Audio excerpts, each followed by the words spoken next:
Hey everybody, this is the Facebook Ads with a Twang podcast, episode number 4.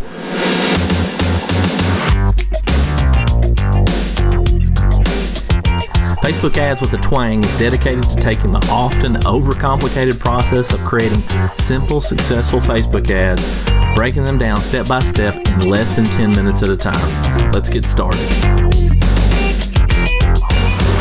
I cannot believe it is episode number 4 already. So many people give up after just a couple of episodes, and I'm glad I didn't do that. So here we are, episode number 4, and we're just going to keep on trucking. Today we're going to be talking about what kind of images you should use for your ads.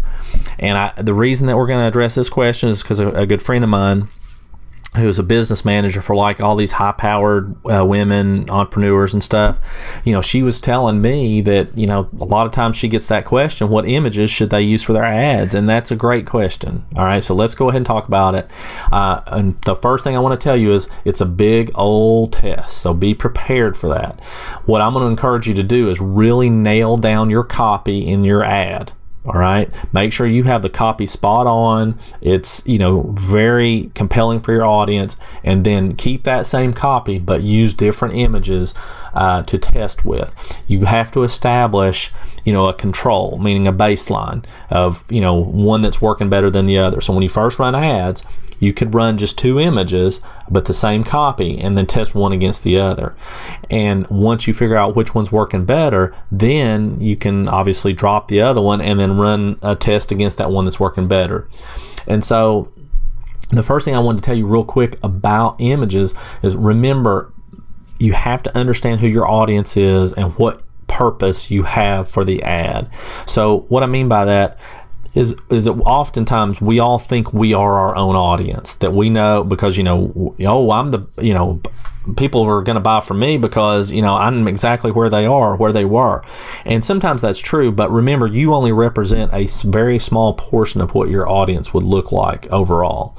And so you don't want to go ahead and pigeonhole them into thinking that, hey, they're always going to respond to this kind of image or this kind of copy. You want to think about that. You want to go ahead and give them a chance, or other images and other options, so that it gives them a chance to respond to different kinds of things that maybe you wouldn't necessarily respond to, because they're going to tell you, they're going to dictate what they want to respond to. It's not the other way around.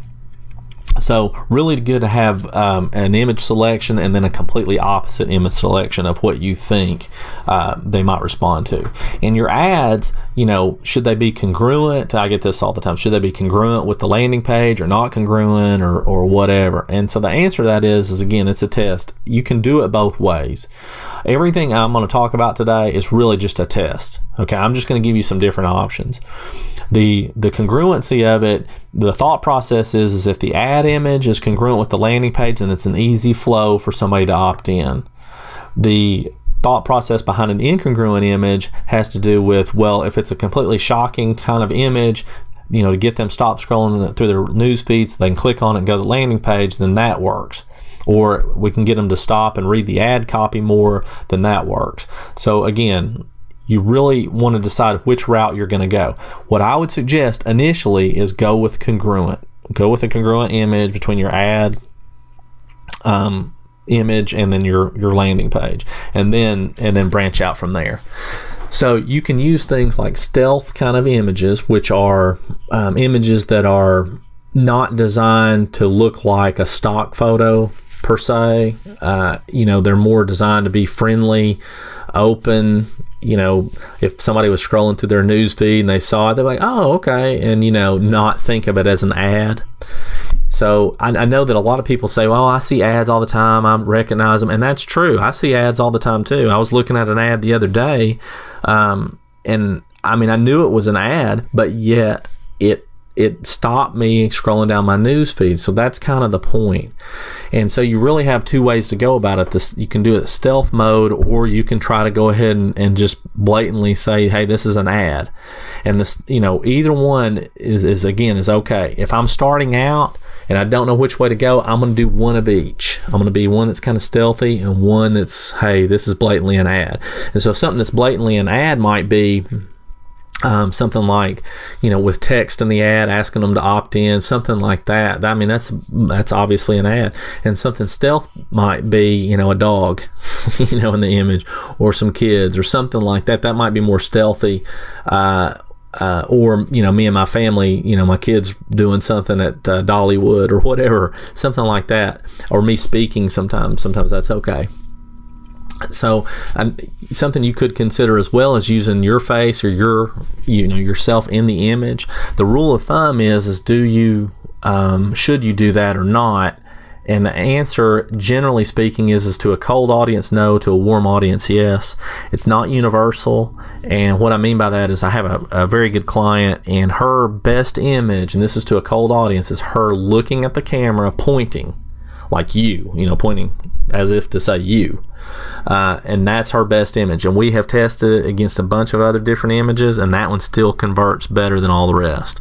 So that's just something you have to put out there and see. But if you don't know which way to go, then go ahead and don't use your image to a cold audience. You can use fluffy images like kids, dogs, cats, that kind of thing, and put those out there. Make sure the images are bright. You don't want them to be dull looking or faded or anything like that. That's usually not going to work out. If you can add a border to it, that's pretty cool. Borders are usually eye-catching in and of themselves. If you're gonna, one thing I wanted to tell you, if you're gonna use text in your image, if you're able to use part of the image as a black background with white text, that is eye-catching, as opposed to white background with black text. So just remember, when you use text and image, again, you're conveying, hey, this is an ad. This is not just something in your news feed that one of your friends posted or whatever. And if you use text in the image, just remember 20% or less. In other words, you don't want to put more than 20% text in there, because Facebook will then throttle your ads back and they won't get shown as much. And you don't want that. It's no fun. Then you have to go back and figure it out again.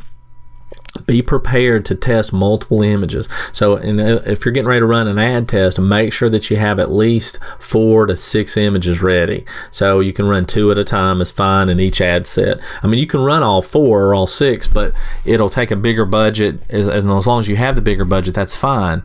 If you don't, if you have it working off a smaller budget, then 2 is the max you want to do. And then, again, establish the control and then work from there. So you might, and one thing to think about, by the way, is that the image itself, if you can stay away from blue colors, that's good, only because almost everything on Facebook is blue. So if you want to stand out, make it a different color, make it red or yellow or something that's going to stand out to the casual person scrolling down the screen that you want to attract to your whatever it is that you're offering. So people ask me all the time, should they use stock photos or something? It just depends. Stock photos are okay if they convey the message you want to convey, and they're going to stop people from scrolling down the screen. I mean, that's the answer to that. I tend to shy away from them. I like more natural images, but I will tell you that I just did a test on one of my own ads where I had one of me speaking, and it had always done pretty well. And I had something kind of funny on there. Like there was a guy that was where I was speaking. There was a guy in the audience who was getting ready to raise his hand, and I put a little caption like, "This guy asked a ton of questions," or whatever. And it was kind of funny, and it's always worked kind of well, but it wasn't working this time. And so I changed it to this little boy with a bunch of paint on his hands. And it converted much better, which was not congruent with what I was offering at all, right? So, but that worked much better. And so that just goes to show you, even though things have worked in the past, it doesn't mean they'll work in the future. So, and I used a non-stock photo of me, it didn't work. I used a stock photo of this kid, it did work. So that's what I mean. You have to kind of test those things out. Now, I find stock photos, most of the time I get them off Adobe Stock because I'm kind of paranoid. I want to make sure that I can use them for my ads and so forth. So I pay for that. But if you can't, or you're not there yet, that's okay. You could use something like Pexels, PEXELS.com. It's a great place to find stock photos. There's another one called Stock Up. I'll include those in the show notes. And those are, if you want to get your stock photos there, don't be afraid to use images, even if you're, if you're going to use images of yourself, of you out and about, just holding your phone up, don't be afraid to use those images. Those are okay. All right.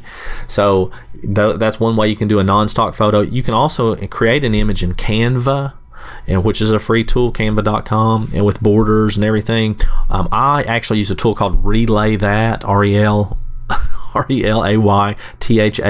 relaythat.com, and it already has the image sizes ready for Facebook ads and has a bunch of different layouts, so it makes it real simple for me to go in and put in the image that I want and then maybe add some text to it in a compelling way.